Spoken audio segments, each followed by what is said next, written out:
Bonsoir à toutes et à tous. Alors la vidéo arrive un petit peu tard, c'est l'épisode 2 de The Book of Boba Fett. Vous le savez, je suis en plein festival Tolkien toute la semaine. Normalement, il ne devait pas y avoir d'autres vidéos. Mais voilà, pour Boba Fett, je vais le faire tous les mercredis. Je vous en parle, petite vidéo, 100% spoilers, pour vous dire que, encore une fois, j'ai adoré cet épisode. J'étais comme un gamin devant, c'est un bonbon, c'est une gourmandise. J'adore cette série, mais vraiment, c'est un plaisir. Vous savez, c'est vraiment... Il y a des séries, vous les regardez, c'est passionnant, tout ce que vous voulez, mais vous y prenez pas forcément beaucoup de plaisir. Là, c'est pas parfait, il y a des choses à redire, je vais y revenir, mais je prends un plaisir fou à regarder ces épisodes. J'ai l'impression de retrouver le Star Wars que j'aime, j'en parlais la semaine dernière dans la vidéo sur le premier épisode. J'ai vraiment l'impression de retrouver le Star Wars que j'aime. Ce qui ne m'avait pas, ça me l'avait pas fait avec la trilogie 7, 8, 9, ça me l'a fait avec The Mandalorian énormément. Peut-être même un peu plus qu'avec Boba Fett, et là ça me le fait avec Boba Fett. Je retrouve toute la mythologie Star Wars, les pillards Tusken, sauf qu'on rentre beaucoup plus dans le détail, et puis il y a tout ce qu'il faut, il y a du charisme, de l'honneur, de la bravoure, de l'émotion, c'est un régal. Donc je commence cet épisode, un petit résumé de cet épisode 100% spoilers, et vous dire ce que j'ai préféré, ou pas. Et ce que j'ai un peu moins aimé, bah, c'est toute la première partie, jusqu'à ce qu'on ait de nouveau les flashbacks. En gros, pour moi, tout ce qui est le plus passionnant, c'est les flashbacks à partir du moment où Boba Fett est sorti du Sarlacc et où il a intégré les pillards Tusken, ce qu'on avait vu dans l'épisode précédent. Et là, comment il va faire pour être accepté par les pillards pour devenir l'un d'eux, un des hommes des sables. Et j'ai trouvé que c'était excellent, brillamment développé, très bien écrit, pas beaucoup de dialogue, et ça c'est très bien, parce que moi j'aime bien quand il n'y a pas trop de dialogue aussi. Visuellement c'est sublime, j'ai absolument rien à redire. La première partie, on apprend donc que les tueurs à gages de la semaine dernière étaient envoyés par le maire, en tout cas c'est comment on appelle ça, une espèce de confrérie de tueurs à gages, de mercenaires qui s'appelle les Nightwind, le vent de la nuit, qui révèle qu'ils ont été embauchés par le maire. Du coup, Boba Fett va voir le maire, et le maire lui dit que non, c'est pas lui, mais on s'aperçoit en fait qu'il y a deux Hutt qui sont les cousins, deux jumeaux, un frère et une sœur, qui sont les cousins de Jabba le Hutt, qui arrivent en ville, en grande pompe, avec cérémonie, et qui demande en fait le trône de Jabba le Hutt, qui réclame la légitimité du trône, ce à quoi Boba Fett s'oppose. Il y a une tension, on sent qu'ils sont prêts à s'entretuer, mais les Hutt laissent la situation, on va dire temporairement, ils abandonnent un peu la situation, non sans avoir menacé avec un nouveau personnage, j'espère qu'on en prendra un petit peu plus, un Wookiee noir, entièrement noir, avec le pelage noir, mais qui est d'un charisme absolu. On ne le voit pas parler, on ne le voit pas énormément, on doit le voir peut-être 2 minutes grand maximum, juste dans un coin de l'écran. Mais le charisme, l'idée d'avoir pris un Wookiee et de l'avoir fait une sorte de commandant, de protecteur, de bras droit, peu importe, de mercenaire, de chef de la sécurité de ces deux Hutt, je trouve que c'est une excellente idée. Parce que les Wookiees, on a tendance à penser que c'est juste Boba Hutt, comment elle s'appelle, Solo et Chewbacca.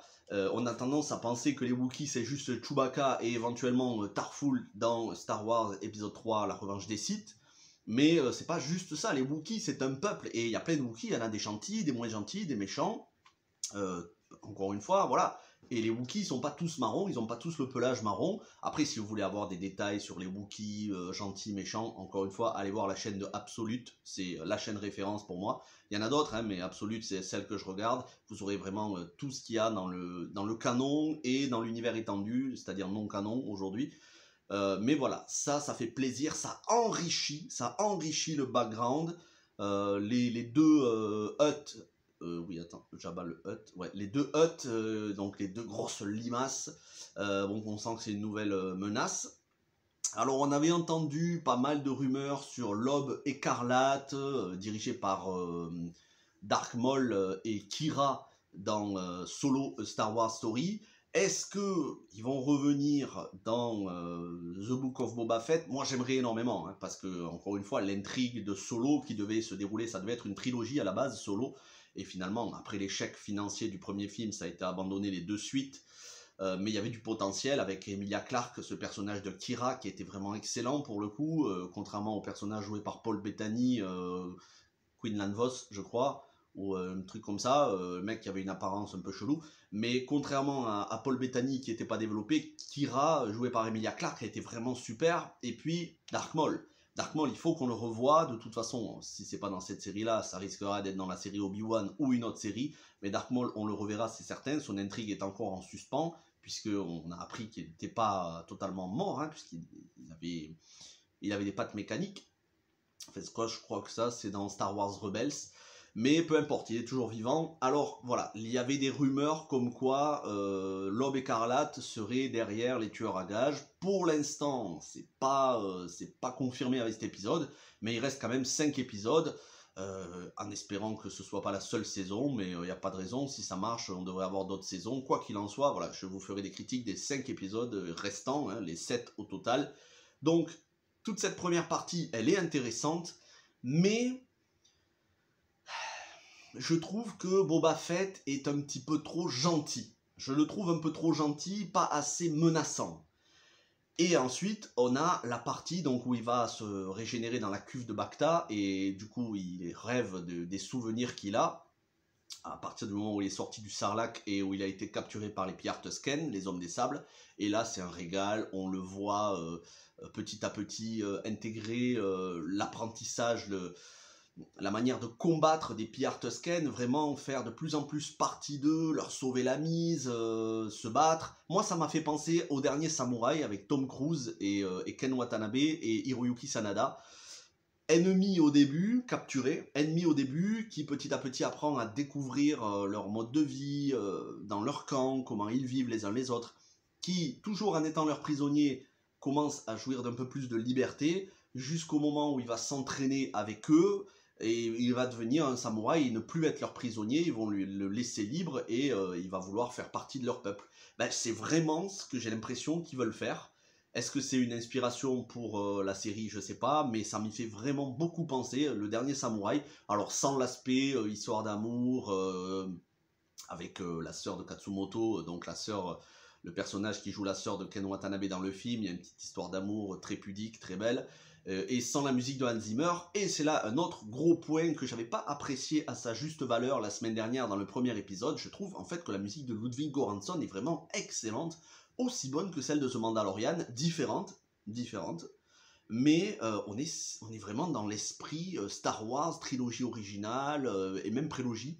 Et encore une fois, dans les flashbacks, on a des images de la prélo. Il faut savoir que c'est des scènes coupées. Alors en tout cas, pour la semaine dernière, la scène où on avait le jeune Boba qui ramassait le casque de la tête de son père décapité par Mace Windu, j'ai lu sur internet que c'était une scène coupée.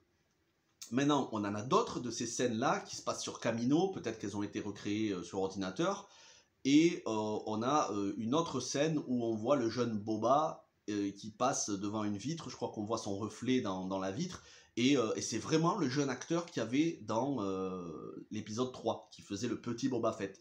Est-ce qu'ils l'ont recréé numériquement, ou est-ce que c'était une scène coupée? À mon avis, c'est une scène coupée, parce que ça a l'air trop bien fait pour être du rajeunissement numérique, mais on voit ce respect, et c'est ça qui moi me marque le plus, et je conclurai sur ça à la vidéo, le respect de Dave Filoni et Jon Favreau qui a écrit cet épisode, le respect du binôme qui se mettent dans les pas de George Lucas. Et pour moi, Star Wars, c'est George Lucas. Et moi, j'adhère à 100% de ce qu'a fait George Lucas. Je suis un fan absolu de la prélo. Les changements qu'il avait effectués sur les anciens films ne me posent aucun problème. Vraiment, moi, j'adhère à George Lucas. Je vais même vous dire, j'ai bien aimé La Caravane des Ewoks et l'autre film qu'il avait fait. Je crois qu'il y en avait 2 avec les Ewoks. Il y a uniquement le Star Wars Special Holiday que je n'ai pas vu, que je regarderai, que je prendrai un petit peu comme une blague, mais pas trop au sérieux. Mais sinon, moi, j'adhère totalement à la vision de George Lucas. Pour moi, Star Wars, c'est George Lucas. C'est pas quelque chose qui appartient aux fans, c'est quelque chose qui appartient à George Lucas avant tout. Et quand on veut faire du Star Wars, on doit s'inscrire dans les pas de George Lucas. Et c'est ce que font Dave Filoni et Jon Favreau, et ça se voit dans chaque épisode. Ça veut pas dire que les épisodes sont parfaits, parce que les Star Wars sont pas parfaits, mais c'est un tel respect, un tel plaisir. Merci à eux. Et merci à vous de regarder ces vidéos et on se retrouve ce soir à 21 h pour le deuxième live du Festival Tolkien. Merci à tous, portez-vous bien.